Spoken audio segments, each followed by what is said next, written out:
ด้อที่เมื่อก่อนเสียงเพลงไปก็บอกให้เด้ออีเต็ดทุกคนเลยพี่น้องอีแต่แฟนหักเถิดว่าเขาบอกว่าเ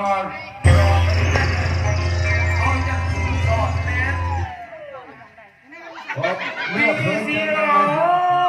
จัดตอน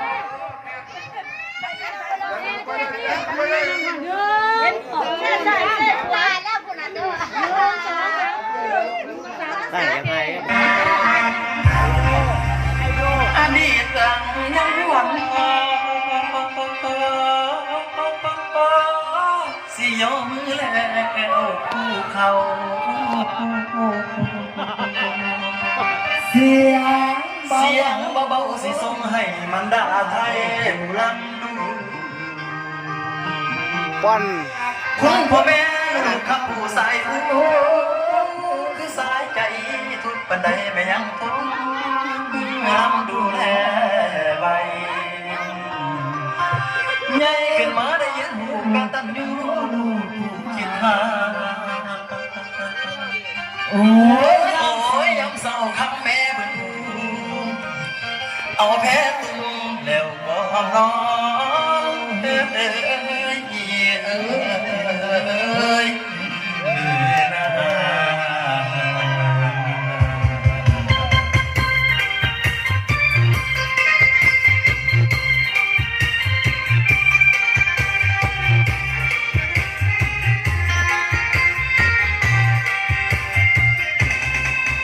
นอนเยอะแห้งควันตาลูกหลับ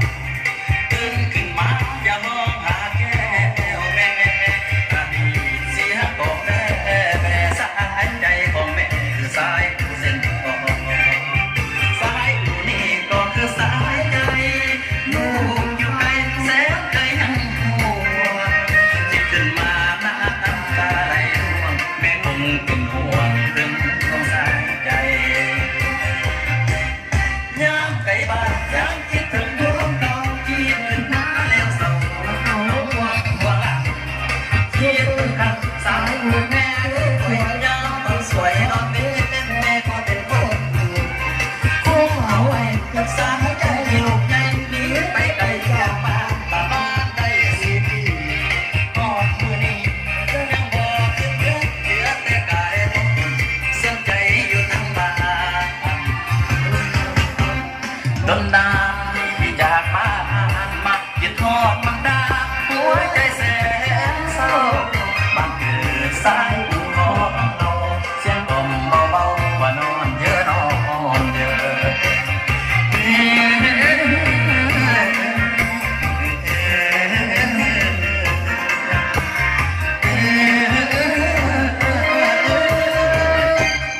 น้องเธอละแม่คนตายแม่ก่อนแม่เสียของปากข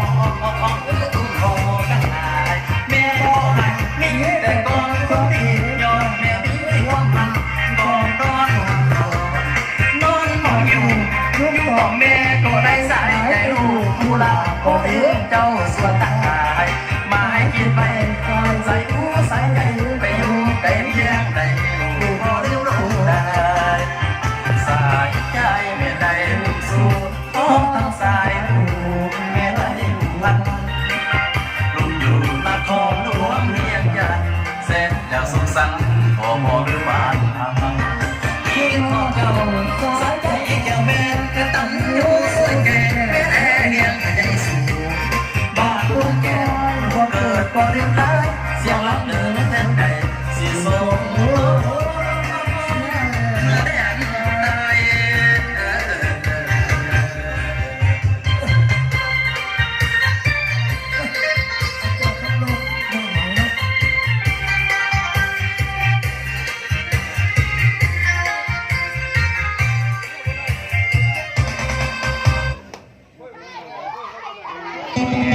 ขอเติมสายแก้วอีกเท่านึงมามอบสายมือไปกันเลย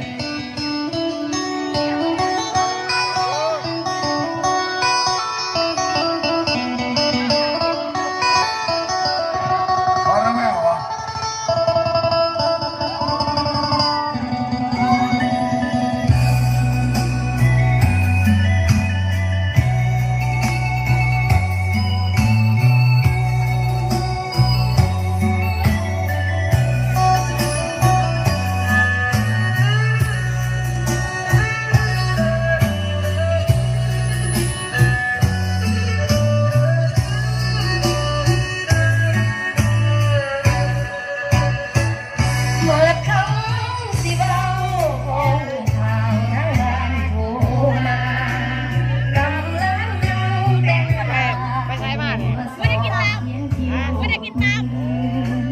วัดผู้บ่าวเสี่ยวเมียแม่นอยู่บ่ลำเข้ามาได้ฟังชัดเจน ได้ไว้พี่เร็ว ป่าให้ความหงายตำท้องเป็นเรืออยู่หลัง